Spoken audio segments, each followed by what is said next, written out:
Pangalawa na po dito si Raizel Bagay po mga kabilyar. Full in hand po ni Shane Asibar. Dito na po. Kaya katong po si Daliri Cobra ng Ingog City. Ayun po. Tingnan po natin kung umugot po tayo Daliri Cobra ng saan. Dahil lang Ingog Shane Asibar. Ayun, tinulak lang, sinimplihan lang talaga mga kabilyar. Ang babaeng tirador ng Ingog City, ayun, labi matak. Kontrolado yung pamatok, parang nanganap ng silman yung pamatok mga kabilyar. Tirang pang champion ni Daliri Cobra ng Ingog City, Shane Asibar. Ano, pinaikot pa yung pamatok ha.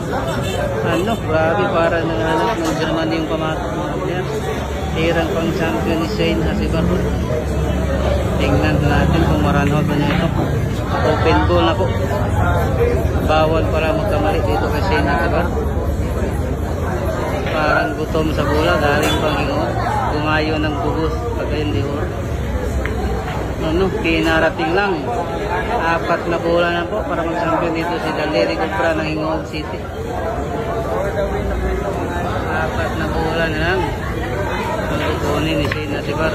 Ayun, naku po, sumablay. Lumabas. Sobrang lakas na tira ni Shane.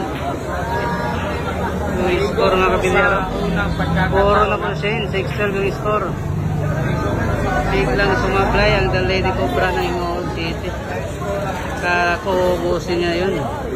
Hindi pala niya kaya ubusin.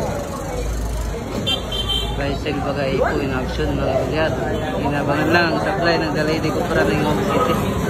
Ni Raizel Bagay po ng Nagdang Buwala. Ayun, para wala na yata.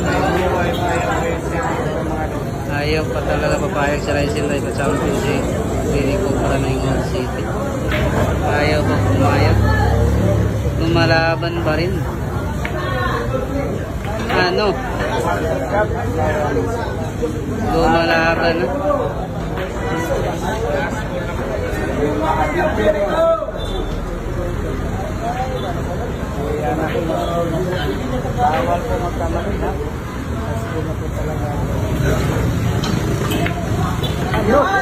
Ano, lumalaban na. Raizel Bagay po lumalaban.